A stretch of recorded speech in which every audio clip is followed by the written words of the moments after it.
Right, hello. I'm going to do my best to get through this as quickly as possible because I need to get off. So this video will be less than 20 minutes long. Okay, so we'll start with the start.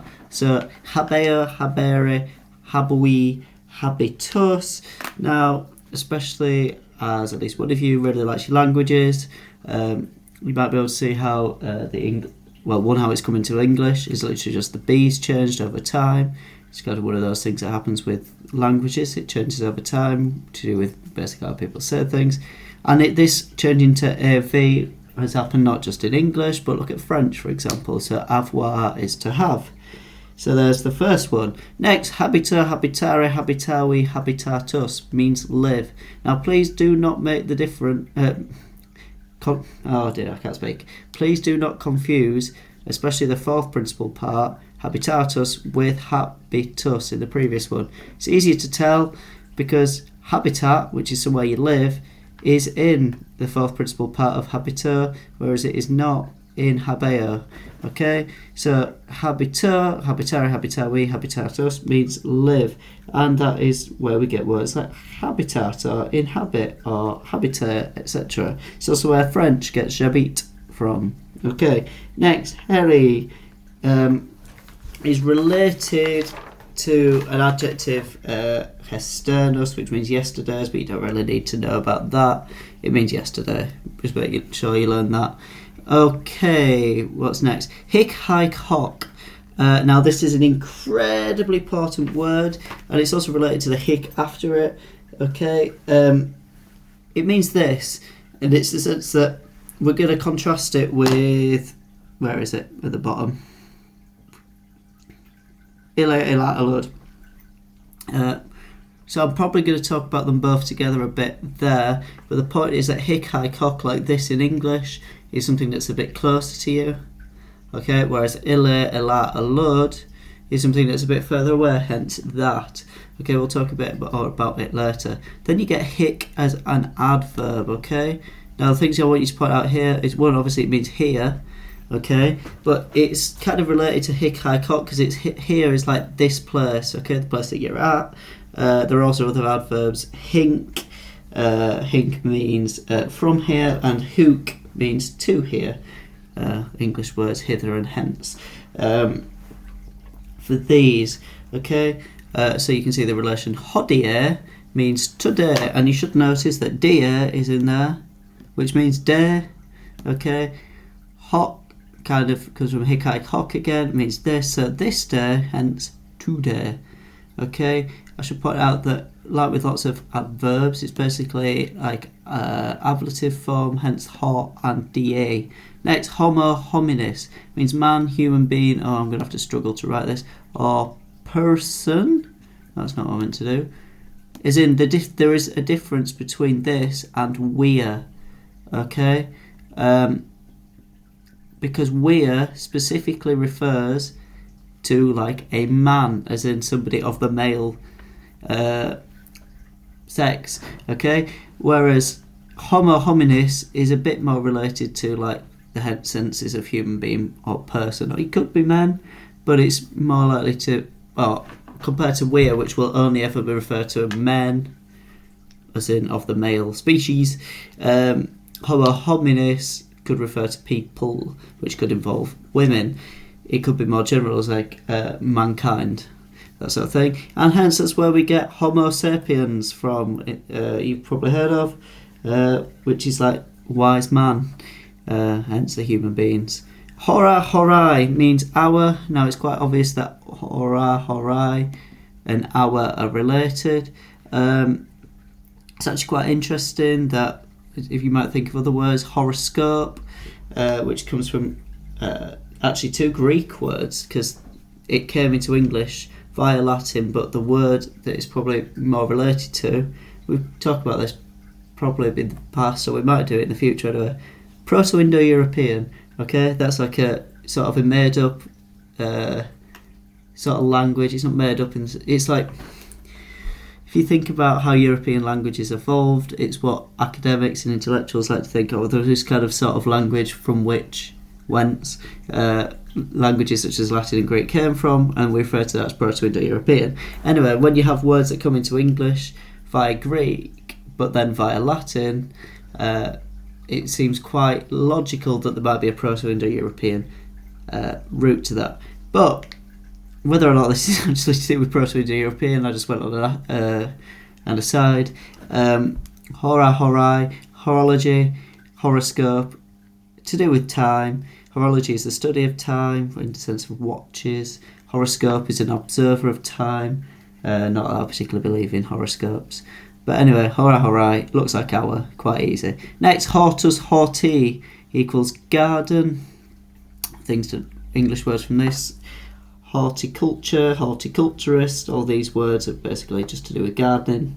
Okay, next you've got hostis, hostis, a masculine third declension noun. Things to note about this: it's an enemy in the sense that it's an enemy of state. I can't write like this, but my pen doesn't work. Okay, of state, in the sense that it is not a personal enemy. So, for example, someone you don't like at school would not be a hostis; they would be an inimicus. Okay, whereas a hostis is more like an enemy of the country. So, if you were a Roman, it might be the Carthaginians, for example. Next, we've got yakeo, yakere, yakui, and this is, you've got some hardness here because it's very similar to yakio, yakere, Yaki, Yaxus, and to help you with something, I'm just going to write a line here, and if I hadn't written over it, you'd have seen that one of them is second conjugation, whereas one of them is third conjugation. Now, yakeo, yakere, yakui means lie, and it says positional because it means not lies in the sense of I tell a lie, but rather it's a lie in the sense of lying down, as if in bed. It could be related to the fact that if you lie down, it's a sense of something's been thrown down. That could be why they're so close. But there is something to note that this one's third conjugation, hence yak it would mean he throws, whereas yaket would be he lies. Okay, we're going to talk about conjugations and stuff probably in the next lesson. Just bear that in mind. Another thing to point out: you've got an extra principal part, and the other principal parts are different, but I appreciate they're very similar. It might be quite easy to confuse. Next, we've got yam, means now or already. You might also see, if I can write down more successfully this time, non-yam. You know what, I'm not going to bother writing the whole thing because it's hard, which means no longer, which kind of makes sense. Okay, next we've got yanuai. Now this means door. And I'm going to go on a nice aside here because it's quite interesting. The first month of the year is called January. It's named after the god Janus, who typically was depicted as having two heads, one facing one way, one facing the other way. So the idea was that it's the first month of the year, so he kind of looks back to the previous year and ahead to the future year, or the current year, I guess, once you're in January. But he's also the god of like gateways and doors, because obviously a gateway is from one place to another. So his name, Janus, and the month January are therefore quite related to the word yaduai, which means door, can also mean gate. Hence, why he's the god of gates. Okay, I think that's just quite interesting, which is why I went on that little aside. Next, ibi means there, not much I can say about this, and similarly, igito means therefore or and so. One thing I should point out about igito is do I bother writing this down? It is post, after, positive, positioned, which means igito, this is horrible, igito will never be the first word of a sentence. So, it might mean therefore, and in English you'd probably write therefore first, but it will not be first in the Latin. Okay. Next, ignis, it means fire. I'm sure you knew that. Anyway, English words ignite is from that. There's probably all I'm going to say about that, to be fair. Ignite is when you set something on fire. Okay, in fact, Sorry, I'm confusing inkendo, which we'll go over in a second. Next, ille, illa, alud means that, he, she, or it. It's put as a pronoun here. When it's used as a pronoun, i.e. it's in the place of a noun, okay? If it's ille, it could mean something like that man. If it's illa, it could be something like that woman. Or if it's illud, it could be something like that thing. Hence, he, she, or it. If, however, it is being used basically adjectively, so for example, you had the words ille homo, which means that man, or I should have done ille via, that man, or you had illa femina, that woman, that's when it's going to mean that, and it's going to be more adjectival. Now, I promise when we talk about hic, haec, hoc, that we talk a bit about this again. So hic, haec, hoc refers to things closer to you, as this does in English. This is kind of closer to you. So you can't see me, but if I said this pencil, it would be the pencil, for example, that I'm holding in my hand. Whereas if I pointed to a pencil over there, you'd say that pencil. Okay, and that pencil is further away. So the difference between hic and ille is kind of one of distance, and that could be spatial, or it could also be time. So for example, you could talk about a cat you've got now as, I'm pretty sure a cat is feminine. I can't remember off the top of my head, but I'm pretty sure a cat is fellas and it's feminine, so it will be haec fellas if it's the cat that you have now. Okay, but if you had a cat in the past that has now died, maybe it died 20 years ago, you say illa fellas, because it's a cat in the past. Okay, so that's the idea of spatial, this and that, in the sense that the one closer to you positionally is this, and the one further away is that, or temporal, this and that, so hic and ille, so something you have now compared to something you had before. Related to this is you might see a sentence that has, in the first half of the sentence, two parts. I don't know, Marcus et Quintus, Amen, homines sunt, and then you might see hic and ille, okay? Now hic will mean the latter, in the sense that if you think about it written down, hic is the one that's nearer, hence the latter is because it's closer to hic in the sentence, whereas ille is further away, it means the former. So it could be like, what do I say, Marcus and Quintus, hic, this one, so the latter, and that one, Quintus, the former. Okay, I've said enough about hic and ille there, but I hope I've made a point. Next, imperatoris, and we're going to look at this, I'm going to use the pen instead. We're going to put these three together because they're quite obviously all related. I should point out there, it doesn't say, it is on the Quizlet set. Another meaning of this is a general, okay? I'm not going to write it down given how terrible my handwriting's been. But an imperator, an emperor, commander, or a general, is somebody who gives orders. Imperor, the verb, which we've talked about recently to do with indirect commands, means order or command, okay? So somebody who gives an order or command is an emperor, commander, or a general, okay? English word empire is clearly related to this. Imperative, when we do imperatives, is related to this. And obviously imperium, imperii, meaning empire of power or command, is also related to the verb. It's quite obvious. Okay, and then we get to some prepositions. And now these prepositions are brilliant for examples of why you need to pay attention to the case that follows. Remember, preposition means place before, then hence the thing that comes after it will go into a case. So if in takes the accusative, it means into or onto. It can also just mean to or at. Whereas if it takes the ablative, it means in or on. So for example, if you were going into the woods, you might say in Silwan, or you might say in Silwas if it's plural. But if you were in the woods, you might have in Silwa or in Silwis. Okay? So that's the difference there. Now we get another verb here, which I really like because it'll tell you about something other thing. Sorry, I can't speak anymore. Incendo, incendere, incendi, incensus. Burn or set on fire. Okay, so there's quite an obvious English word from this. Incense, as in something that burns.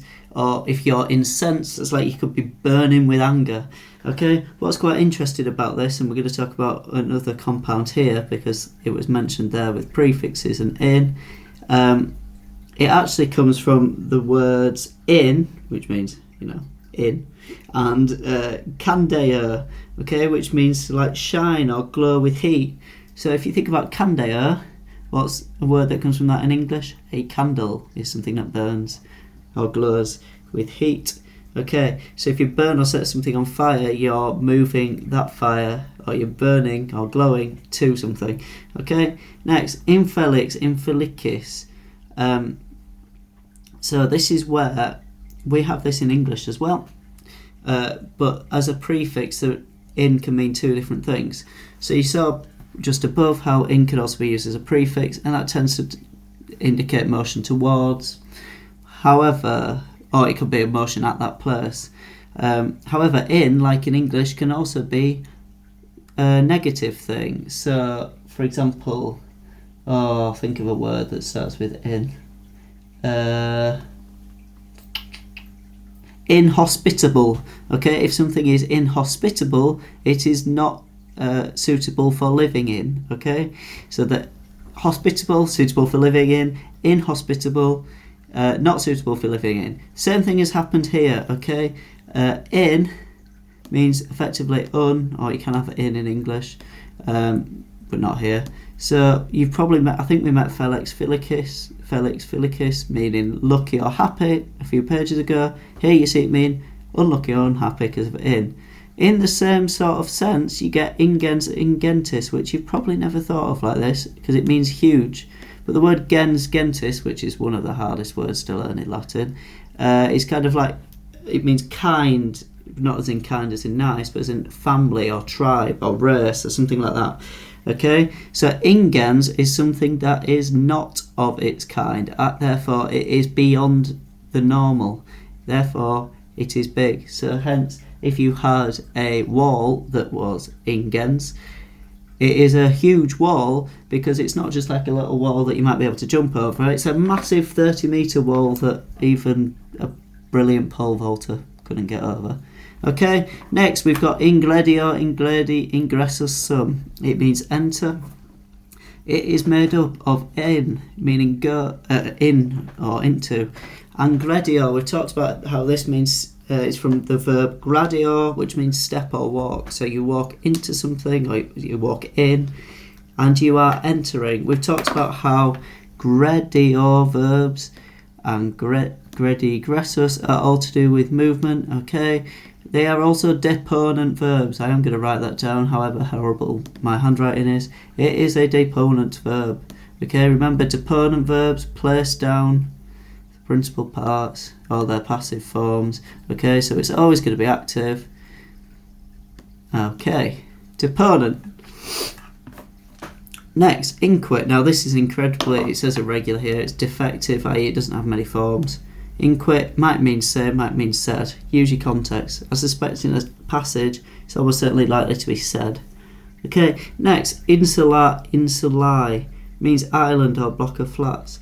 Now, island quite obviously comes from insula, okay? Another word in English that comes from insula is peninsula, i.e.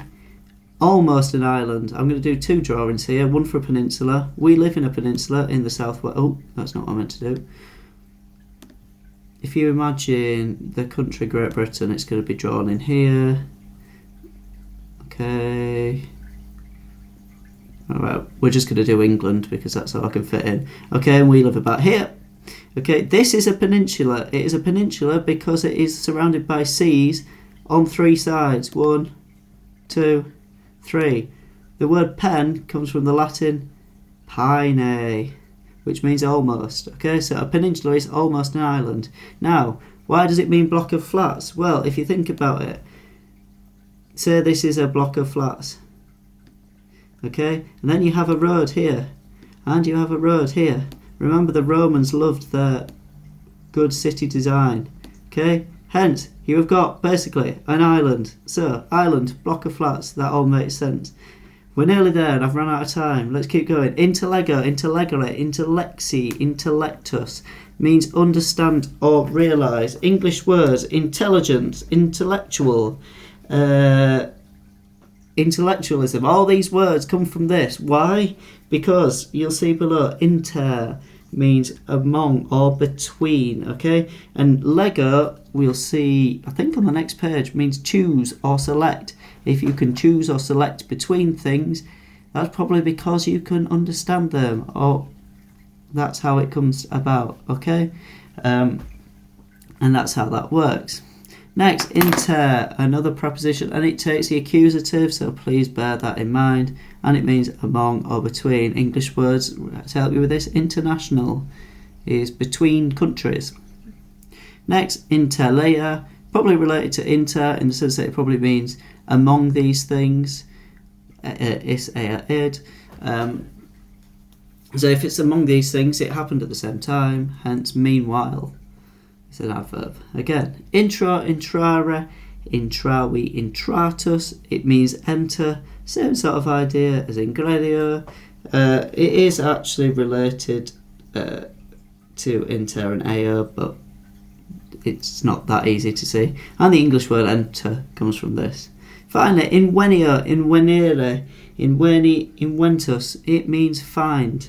It actually comes from in. Another example of this is a prefix, means to, and venio, if you come to something, therefore you have found it. And it's where we get the English word invent from, because they're the person who found out how to do that. Okay, that has gone on way too long. I'm late to football, but I hope you've enjoyed that awful handwriting and that video. Okay, goodbye.